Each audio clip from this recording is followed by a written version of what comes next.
It's my belief that an owner should know enough about marketing to know if their vendor's doing a good job or not.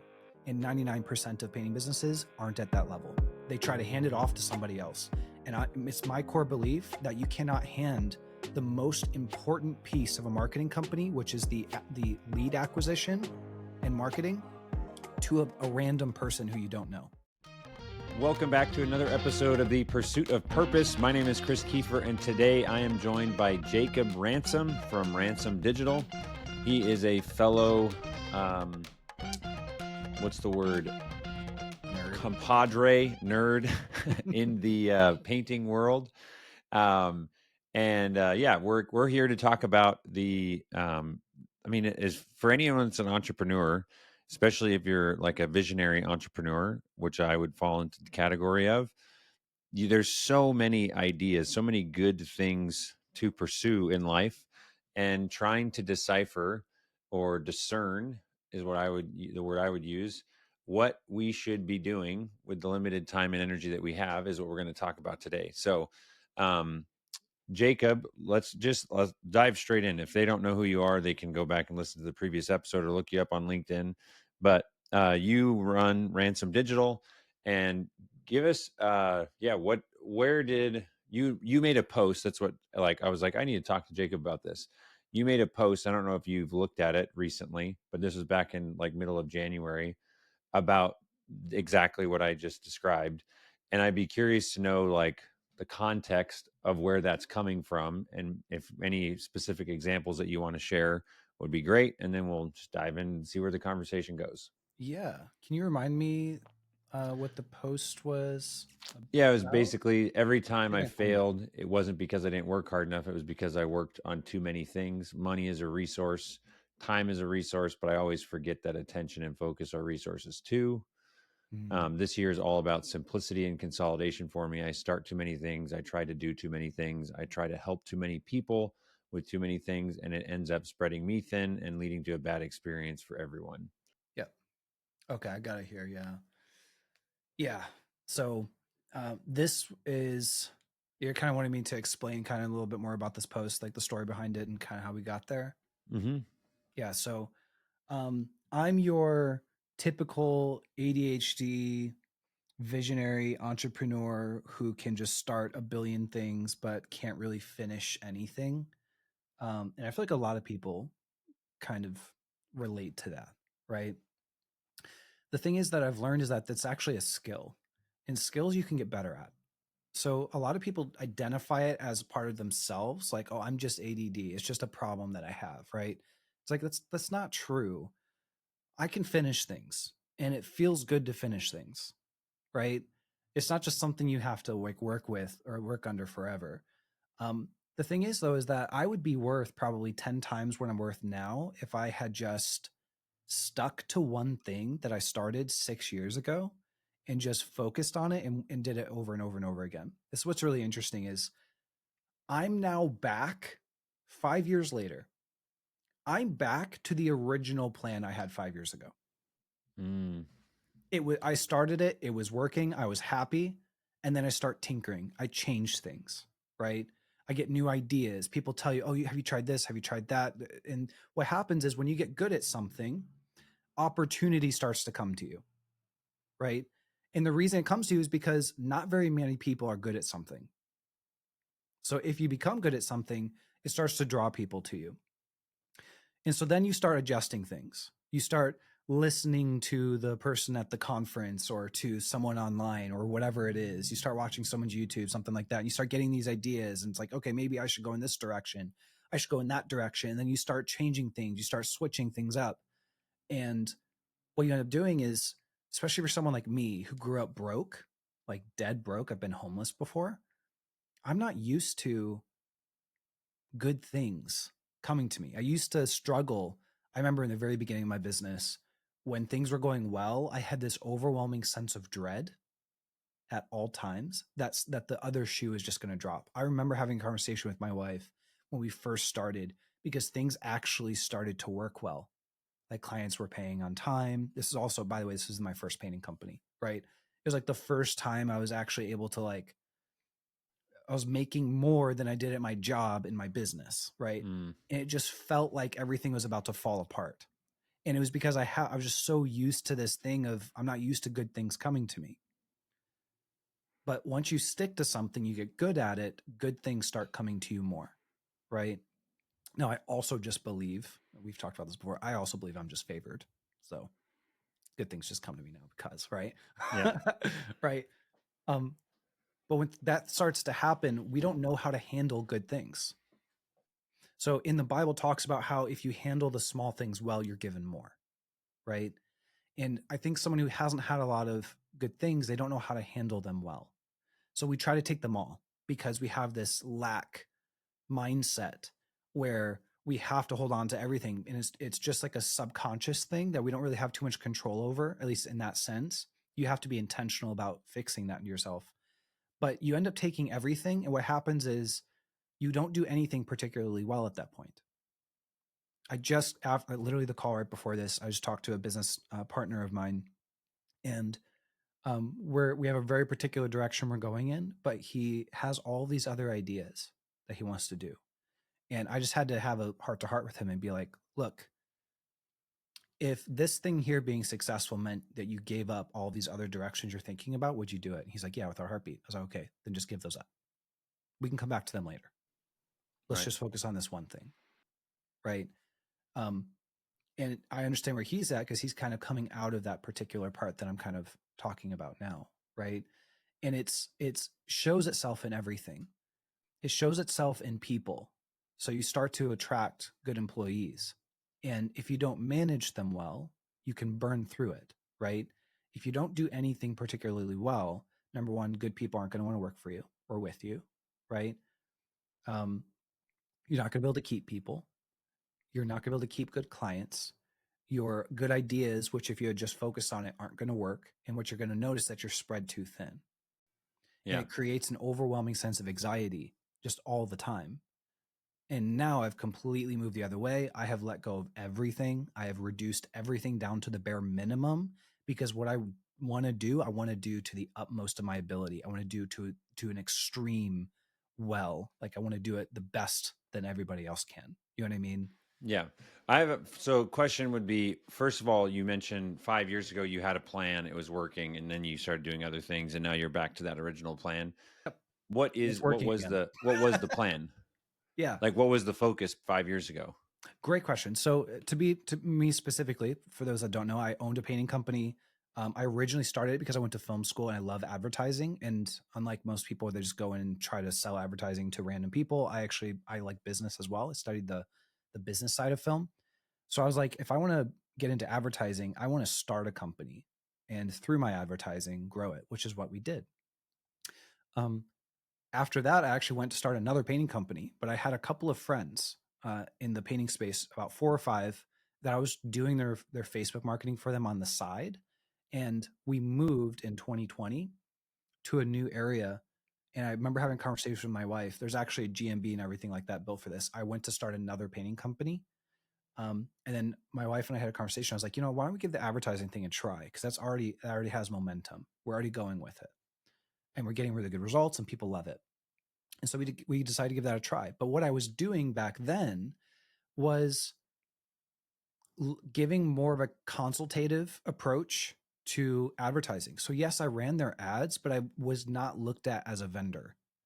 I was looked at as like almost like a coach or a consultant in that sense because I was helping these guys shoot video and I was coaching them through the process. I was coaching them through the whole thing, how to actually take video and the importance of it and social media and implement it and integrate it, graft it into the rest of their business. And it just had really, really great results for people when they started approaching this stuff, not as a channel or a vendor that they turn on and off, but rather just as a lifestyle for their business moving forward. And it always Yeah. starts with the question of, do you believe social media is going to be more important or less important in 5 years? Right. It's like More. overwhelmingly more important. It's not going anywhere. If that's true, then why is it not a core part of your DNA as a painting company? Because there's going to be a kid. This actually back then, this was my whole thing, is there's going to be 23-year-old kids who watch Eric Barstow's YouTube videos and decide to start a painting company and hit $1 million in their first year Meanwhile, most contractors are saying they're $800 spinning their reels for the past 800,000 for the sixth year in a row because they just cannot get themselves to take advantage of where the rest of the market is going. Yeah. Your audience is on social. So I want to dive into not necessarily the like the details of it, but I wanted to follow up for anyone that's like, I agree with the statement that you should figure out what it is that you're good at and do that. But yours in a sentence, what would you say that original thing? I'm hearing you say like consultative marketing was basically Mhm. the original idea that you then Yeah, deviated from. that's a great statement for it. Consultative marketing. Okay. That's what I started with. Yeah. And then are you saying that starting or just trying to go into too many different things or take on too many clients? Or what was the thing that ended up like spreading you thin?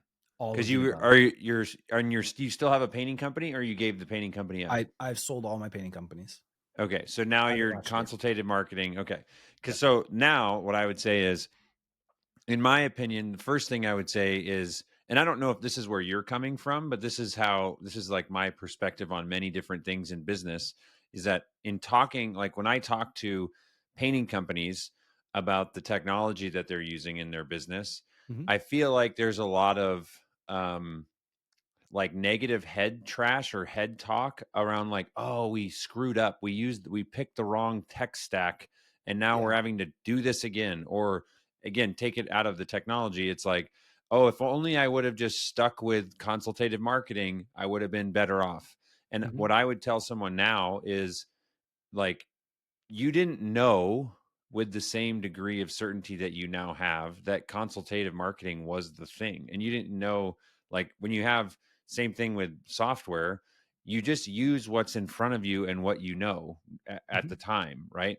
Yeah. So I'm a big like advocate for just trust, like giving yourself grace that like there are things that you're doing today that don't seem glaringly obviously right, that 5 years from now, you're gonna be like, "Ooh, I should have kept doing that, and I didn't." Yeah. But it's the process of, like, iterating and throwing stuff at the wall, and then you're like, "Ooh, that was dynamite, and Yep. these ones were not." And so now I can confidently go back to that thing, but I also would say that you probably had, I don't know, at least a couple of things that you tried before consultative marketing. And if you would have just stuck to those without iterating and stumbling across consultative marketing and a number of other things, you might be pouring all your energy into something that wasn't the best, if that Right. makes sense. So it's like, to me, I'm like, uh, yes, it's fantastic that you're going back to what worked, but Mhm. also don't beat yourself up. Not saying that you are, just again, using this as the Yeah. example of like, that doesn't mean that you're like a bad entrepreneur or you lack leadership because you iterated and tried. If anything, it's great that you did do that. And now you're like, you know what? I'm evaluating my last 3 years, 5 years, whatever, and I'm going to remake the plan based on what I now know, which I didn't know 5 years ago. Yeah. I completely understand where you're coming at with that. And I think that that's largely true. I'm incredibly fast. I'm okay with trying new things. The difference now is when I try something new, there's always a hypothesis. Mm. And there's always a time limit now, which is, has this reached, did this produce the desired result or no? And I've predetermined what my action will be based on the answer before I even start. So before we even try to make a move, an adjustment, anything, we say, what are we hoping is going to happen? How would I know if this succeeded or failed? Like, what is an actual metric, core number, something that happens? Because a lot of people just start stuff and they don't even like, how would Know you know where if they're this works? They going, don't really why. know, Yeah. right? Yeah. They don't think that far through. And then let's say it works. What would I do? If it doesn't work, what would I do? And I think about that before I even start because I'll think if this works, what would I do? And it's like I would change everything. And then it's like, do I really want to like overhaul everything right now? And the answer may be no. In which case, I'm not going to even do the experiment in the first place. But I'm completely okay with testing things. Yeah. The There's a difference for funny, me, go ahead. or I was just going to say, I heard someone say, or not, I read this in a book called Same as Ever by Morgan Housel. Fantastic book. Okay. And it's actually, it's almost identical to what you're saying right now, which is Hmm. we are very bad with like decision making in like uncertain scenarios. We just freeze up. Most people do. And the example that he gave was before an election, which we just went through, there might be a piece of property that you're considering buying. And so, but you're like, you know what? I'm going to wait just to see what happens before I make this decision. But if you sat down with a person that's hesitating and you said, hey, I'm just going to do a thought experiment. Candidate A wins. Okay. Mm-hmm. What are you going to do with this property that you're considering buying? And they're like, well, I would buy it. Like, okay. Second scenario, candidate B wins. What are you going to do with this property? Well, I'd buy it. It's like, okay. So you don't know who's going to win. What are you going to do? I'm going to freeze and wait till I know. It's like, Yeah. but you already determined that the two outcomes, Mm-hmm. you know what to do, and they happen to be the same thing. So why, like, and it's like what you're saying is that you've gone through and said, if this was a massive success, what happens? I got to change everything. If it's not a massive success, what happens? I don't change anything. Okay. Are you willing to change stuff right now? No, I'm not. Okay. Then what do we do? What are we doing? Yeah. Why even do the experiment then? Yeah. Right. Exactly. Like Yeah. it's being a little more logical and taking things out of the emotional thing. So it basically what I'm saying is like in maturity, I've just stopped being a cowboy and started just thinking things through and stuff. Because when I've met these guys who don't struggle with this stuff, they just thoroughly think through all of their stuff before they make any moves. They're just much safer, right? And they're very clear, how does this work? How does this not work? And I'm learning that for me, I wrapped up my identity too much into the thing, and that made too much of an impact in my thought process. So for me, the first thing I tried, I was happy with. I was getting results, right? I was fulfilled. It was actually doing the mission that I set out to do. The mission stuff never changed. The only thing that changed was I allowed people to shift my idea because of how they thought it should go, right? Well, why don't you just scale an agency, right? You're still helping people, all this stuff. The problem is when you scale an agency, um, and so, I go from handling things myself, handling people myself. I bring on an account manager, I bring on media buyers to run the ads, all this stuff. What happens? I have to standardize everything. I have to productize everything, and it starts to water everything down because I can't do the personalization stuff. I can't do personalized campaigns for each person based on their unique things to make sure that have that thing arguably has a significantly higher success rate when I can do that. So I just am accepting now that I'm going to have a lower success rate because we have to standardize all of our stuff in order to do it in mass. So whenever I bring on a new client, I need something to trigger, just like a painting company, step, step, step, step, step. Next thing, next thing, next thing, next thing is the same for everybody. It's a painting company, right? That's how you scale. It can't be every step is a personalized custom step and still charge what we need to charge. In fact, the industry couldn't charge what I would have to charge to do that if we were to bring in smart people who could do that. Does that make sense? Who could do that Mm-hmm. personalized stuff? That meant that I was the bottleneck. So what happened is I quickly hit that bottleneck like really fast where I couldn't handle more people. And of course, if you talk to the wrong people, you go to the conferences, you do all that stuff. They're like, oh, you need to grow big. You need to like, do all this stuff. And so then I started hiring people, right? Yada, yada. We grew really big at one point. We were over $1 million agency at one point, yada, yada, like incredibly successful, completely off of word of mouth. As in, I've never spent a dime on ads. Like, you know what I mean? None of this stuff. What we had worked. The problem is eventually it wasn't handled well because I started adding in other stuff. We added in SEO, we added in websites, we added in handling people's CRM, building out GHL for people. We added in all this stuff, and I remember doing a study with my account managers. I had 3 at that time, and number one, I wasn't managing them well because I had 2 other companies I was trying to do on top of all of this. You know what I Mm. mean? Like busy was an understatement. I was working like 70, 80 hours a week and not doing anything well. Nothing well. So eventually the castle's built out of sand and it just starts to fall apart. It's a house of cards, right? Um, I find out that after a time study, our account managers were spending about 40% of their time just handling technical issues with our CRM for people. And that wasn't even a service we were charging for.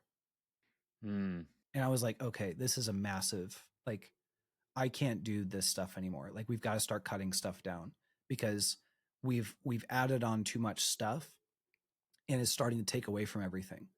It's with my clients too. Like, they'll ask like, hey, I'm doing 500K this year. Should I add on commercial? I'm like, don't even allow the word commercial to come into your brain until you're at like 2 million.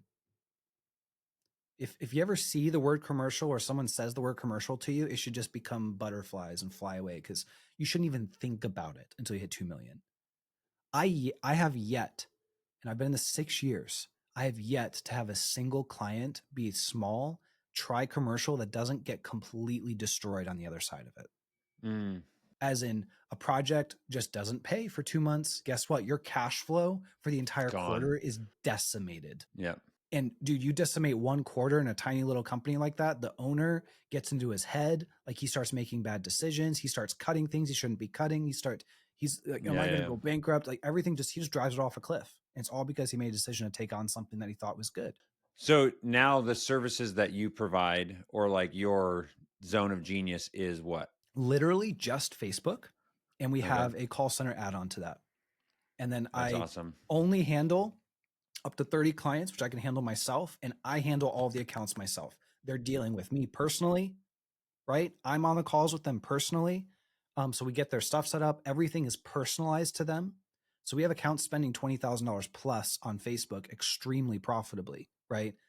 Our accounts, by the time they get in with us, after a couple months, they're running 30, 40 different ads at any one point in time.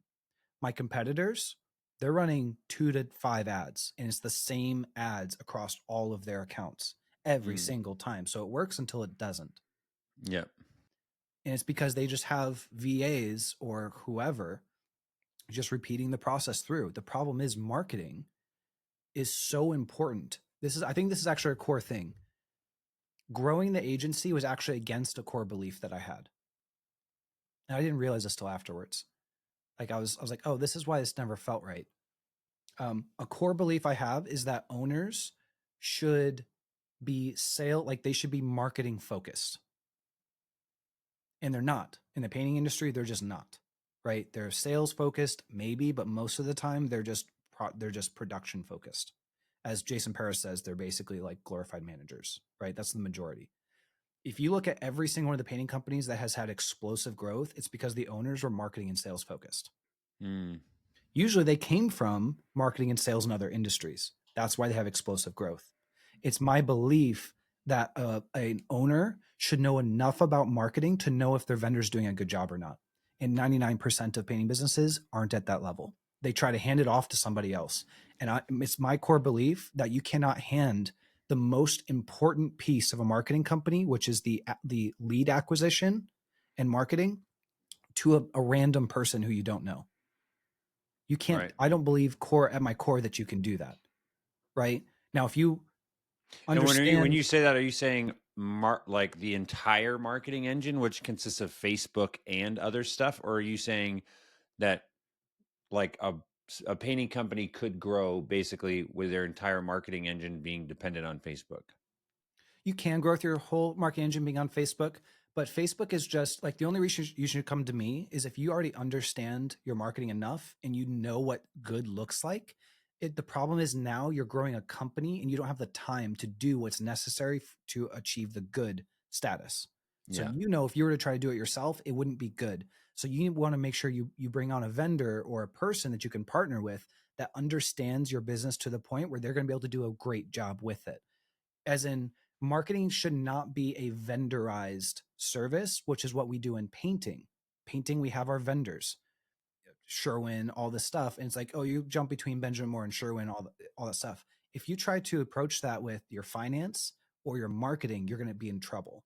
And when you say you should only have one Facebook vendor, but it's okay to have another Google vendor, or are you saying Oh, absolutely. don't Yeah. have two Facebook people, for example? I don't care how, like tactically how you do it. I personally believe, because I have yet to meet a Google Ads guy who actually understands Facebook to a core level. All their Facebook ads look like Google ads and they never perform very well. And the same thing with Facebook. I'm a Facebook guy. I'm not good on Google. They work completely differently. in Yeah. terms of the marketing side. But we also have to separate lead gen and marketing. Lead gen is a sales activity that you deploy against your marketing. Marketing is communication based. It's just the act of advertising, just the act of making something known, right? Marketing is being able to come in, and marketing, by the way, is your entire business. It's your offering, it's your customer experience, it's how you're presenting, it's the way you're packaging everything, right? What we do then is we just use Facebook to market the business, to build the idea and start to warm up the market. And then you just have lead generation that you deploy against that warm market. That's how Yeah. you have explosive growth within Facebook, right? That's what we specialize in, is that two-phase approach. That's also how you can create much like very high scalable campaigns. Can't tell you how many clients we've taken over from other agencies, prominent agencies in this space, who are like, oh yeah, you can't spend more than 3,000 a month or something like that. And like now they're running like $500 a day in the same Mm. market. And it's just Which because we software? couldn't do it like that. Yeah. Which which softwares do you use to manage, like, I'm assuming that's another thing, is that when you focus, Mm-hmm. your own tech stack as the agency is Yep. simplified, and you We get simplified better everything. at just Yep. managing the one thing really well. But is it Go High Level based, or do you use Go High Level or some other thing for just keeping track of all the leads for all the different clients and the Mm-hmm. results of those? Yep. So we are down to our entire tech stack is Go High Level, Zapier, and Sheets. Oh, and Nice. ClickUp. So we'll use ClickUp.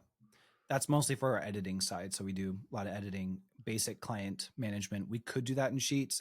We just already have it existing in ClickUp, and they Yeah. work over pretty easily. Yeah. So yeah. One of the things I'm curious about is how do you get a feedback loop from your clients, Mm-hmm. with, like, okay, I sent you 100 leads. What happened to those leads? Which ones were sold? What, for how much? What's the actual, like, you guys want to know the ROI. They're tracking oftentimes in their own CRM something, or when do you have your No, they're clients? not. Well, the ones that we work with are. Yeah. Uh, Amen. yeah, but you are right that most of the time they don't even have CRM. Do you tell the clients that they have to use your Go High Level instance as their CRM, or you're just sending them leads, they manage those Oh in man. whatever they're doing, and then Yeah. We don't even offer high level anymore to people who come on. They only get that if they have our call center add-on, mm, because that's what we do for our own call center thing on the inside is we bring them directly into ours, and then we manage them within there, and they just get access to it so they can see how we're working the leads, get call recordings, all that kind of stuff. Otherwise, we just do Zap into their CRM. If not, I give them a simple sheet that I've created that's a simple CRM, and they can use that. The majority don't even use that, right? yeah. Then what And we then do, how do you get the results back though? mm-hmm. So another friend of mine who owns an agency, he's actually a little bit smarter than me in this front. He points everybody towards drip jobs, and then he just has Zap set up with drip jobs that he just does for everybody, right? And that gives him a really easy way to have that feedback. For us, what we do is we have to actually get it manually from people. So we monthly, on a monthly basis, we were doing it weekly. And we got feedback that it should be on a monthly. So we're trying monthly right now. Is we send them a report that says, hey, enter in how many appointments you did from Facebook, how many sales you got from Facebook, and how much revenue you produced from Facebook for the last month. Then what I do is during our reporting meeting, that's what we're talking about. We have their goals in place, and then we have their reporting. So Mm, now it's no longer like, oh, I feel like I didn't get enough leads this week. It's like we can actually see the hard numbers. We're able to report, here's how much you spent, here's how many appointments it produced. Cost per appointment is more important than CPL, in my opinion. Then you have your cost of acquisition, your MER, or marketing efficiency rate, how much you're spending on marketing through, and we can juxtapose that against their goals. And so now we can actually show them, because otherwise they'll just be completely emotionally making decisions. We want to remove as much emotions as possible. Here's what we were talking about in terms of the target together. Here's where we're at. Now, here's the thing. Do I need something from you? Do you need something from me? Right? Etc. In order to continue to make this happen. Does that make sense? Either we're totally. doing really well and I just say we don't need anything, like let it keep going, we're doing great, or maybe send me a couple extra ads so we have some runway down the road, um, or hey, we're like just slightly over target, we haven't gotten any new content from you in like 2 months, so how do you feel about getting us some content? That's when we've noticed, because I've done this for 6 years, when we can show them that, that's when we notice we get the best buy-in. is when they're like, okay, I do 2 more videos, I get better CPL, or I get better cost per appointment or something like that, because Yeah. they know they haven't sent in a video in 6 months, Right. you Right. know, and they just, what that tells me is they're in a feedback loop within their own brain that is, they only make a move if it becomes painful enough. So then what I have to do is I have to reverse engineer that into a system where I can show them and try to create pain before it happens. Right. Does that make Right. sense? To Totally. try to spur that motion. So I wanted to show this to you because I don't think that we have any mutual clients yet, but that day will come soon. And I was going to say, one of the things that I love, like you said at the beginning, the fellow nerds in the world will appreciate this, Yeah, I but literally have mine up right now. My Miro. flow chart.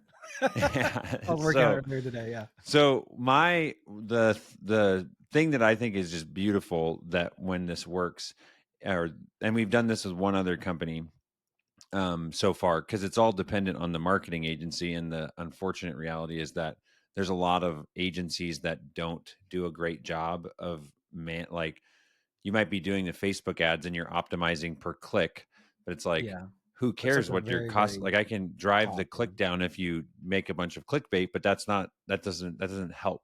So what the basic structure or idea that I've set up is the agency is going to do whatever, sources they have. In your case, it would just be Facebook, forums and chat or whatever. Mhm. And then you would send the data from your Go High Level system over to the client's CRM, like you said you do right now. So you're zapping that over. Mhm. And then what I set up is at different points in the process. So this is like estimate getting booked here. This is the bid getting sent. This is it getting um, updated, or like the deal getting won or lost, and then or lost, sorry, here. And then this is one. And so basically at each one of those milestones, what I'm sending back is just the payload of the Go High Level opportunity ID that you sent us initially. Mhm. So it's like, hey, here's the opportunity ID in Go High Level, and here's the stage that the deal is now in. Here's the dollar amount that the deal is, and then the date the estimate was booked or whatever. And then you can just have your Go High Level instance, literally as things are happening in the client. You're seeing like virtually real time the revenue and the stages and stuff that's happening. And then when you go to do your reporting at the end of the month, my assumption is, and this is like a work in progress, so I'm asking for your Mhm. feedback on this, Sure. is that you would not have to like be doing a sync meeting every month. Mhm. Although I do think a monthly, like doing it more frequently might not be necessary anyways. But you could then finally see not only, I'm assuming that on in Go High Level, you can see which ad brought in like the revenue, but instead of lumping all those ads together and we got 50,000 from Facebook, it would be like we got 5,000 from this ad, 20,000 from this ad, and go through those because Mhm. all of the revenue is tied directly to the individual opportunity ID inside of your Go High Level instance. Yeah. Does that make sense? Yeah, of course. Yeah, that would be really cool. The problem is, what is it? I think Ryan Dice says this actually in one of the books I'm going to recommend at the end of this, which is, um, there's a difference between like data entry and understanding what's going on. Yep. So we actually want usually people to take a look at things manually because that offers insight, right? As opposed to when it's automated and just into a dashboard and it's just data that is oftentimes disconnected. We really want to be intentional about getting insight into things. So even with our own internal reporting, I have someone manually go through, an assistant of mine go through, and we have to actually like grab the numbers ourselves. I don't just want to see the data. I want to take a look at it and understand the data. You know what I mean? I really like this idea. We've tried something like this in the past, and the problem is people just don't use it consistently. Right. With Well, you guys, it's probably very different. You It'd be know, the marketing company that needs to use it, not the painting company. That's why I feel like it's only as useful as the marketing company that wants to leverage it, right? yeah. The I just painting mean like, company is, yeah, yeah, we've found that clients won't. They'll be like, "Oh yeah, that job closed. I just forgot to put it in," or something like that. Like I'm finding that they'll oftentimes just revert to the simplest. easiest way instead of Mm. using the CRM, things like that. Oftentimes they'll use it for the first month or two, um, and then they'll just stop updating stuff. Now, And because you guys that set is it up to be why, integrated, that's a little yeah, different. But yeah, yeah. exactly. And in our system, you can't run your business if you're not like, you Mhm. basically don't allow things into production if the sales rep doesn't do their job and all that stuff. So, Right. Which um, would be better, yeah, arguably. Yeah. yeah. So awesome. Well, we've got a couple minutes left, so let's jump into your book recommendations, and then the book recommendations, and then movie recommendation, and your preferred method of contact. Cool. So preferred method of contact is just my Facebook page. Hit me up, Jacob Ransom. My first book is just talked about. It's called Get Scalable. It's by Ryan Dice. Mm. This is my most recent. Love this. As I've been working through simplifying everything, a lot my recommendations here are going to be very much so just based on focus. These are very tactical on how to build a business in the way that it needs to be run well. So like literally this is how to do scorecard leadership, setting up a lot of your operations stuff, things like that. You can do that instead of the EOS system. I see EOS a lot of people are doing right now, and I think it's a big like waste of time for most people, and a big distraction because they're going to spend 4 months trying to get EOS going when you could pick this book up and have an entire thing set up, get you Mm. 80% of the way there in like a week. Simplify things, right? My Love it. next book recommendation, probably better starting point, is Buy Back Your Time by Dan Martell. Oh, love it. I've read this 3 times so far. As you can see here, I'm just like Notes. notes and highlighted Buy all the back your way time is through. great because it's super actionable. It's like Yes. literally go here, hire an assistant, offload your calendar and email. This Mhm. is what they should say. Yeah, it's fantastic. Yep. That's why I have an executive assistant now is because of that book. Yeah. Start with Buy Back Your Time. If you want to take Buy Back Your Time into a slightly larger business or getting prepped to be a larger business, like above a million, get into Get Scalable. That's Yeah. for $1 million plus, I think. But you can also do it under in preparation. And then my final book is in a different way. It's called Productivity. Okay. Productivity, it's a little more of a practical theology of work and wealth. So it's talking about it's talking about the importance of work in the sense of in relation to faith in the Bible and things like that, and how the Bible and faith work is a good thing, and it's a kind of a talking about the cultural thing where work has kind of become like a bad thing, stuff like that, Mm. and people tend to shy away from things like technology and stuff like that, and kind of talking about there's a, a holiness to doing good work, and Mm. it's important to spiritually even to be doing good work. I always talk about how I even if I was had $10 million in my bank account, I would still be working. I just don't see myself being the Bahama mama at the Bahamas Yeah. sipping beach guy. That doesn't excite me. And I think that there's the book kind of just like is a good intro to that sort of mindset. How to do that. So Awesome. yeah, And your movie recommendations. or show. I don't have a yeah. So we just finished Mr. Beast's Oh yeah, the game uh, show. the game show. Watched it with all of my kids. Absolutely fascinating. Um, We're on episode 5. They just won the island, and we've been watching it with our kids too, and they're into they it. love it. Yeah. Yeah. And it also like it's enough to get me and my wife involved in it. It's fun. Yeah. Um, it's over the top and the right things. It's just a really good time. Nice Yeah. short episodes. Yeah. Really, really good payoff at the end. We just Did watched you it see did when you it come out. see his most recent pyramid video? No. He got unrestricted access to the pyramids Oh, I in did see Egypt that. Yeah. just There was like 4 actually a days video ago on it. on YouTube. Like Okay. it's his most recent YouTube video. I haven't seen it yet. No. But great, like it's just one of those things where I'm like, I love Mr. Beast. I think that he's using social and the internet and YouTube Mhm. in the way that it should be, like, or it's opening, like the way he thinks about what to record is just mind-boggling. And they just, I keep thinking like, oh, what else could they do, and they come up with another crazy idea of stuff that just, and it applies to a 5-year-old Mhm. and a 80-year-old. Everyone's curious, you know. Well, Jacob, thank you so much for coming on today. This was fun. Always enjoy talking with you, and we'll do it again sometime. Thank you very much. Thanks, Chris. Love being on as always.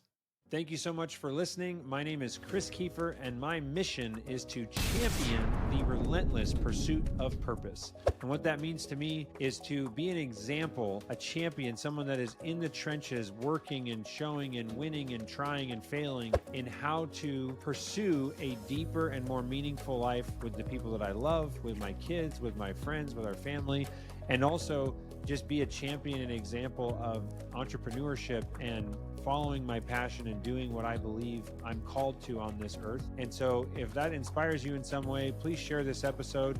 If you want, like, subscribe, share, whatever, do all the stuff. It means the world to me to get this message and get these guests that I have out there. And if you're interested in any of the book recommendations or looking up other episodes of the movie list, you can visit my website, chriskiefer.com, for all the details on the show. And also check out the Boolean review software, as well as the Boolean automation consulting company that I own for home service businesses. So thank you so much, and we'll see you on the next episode.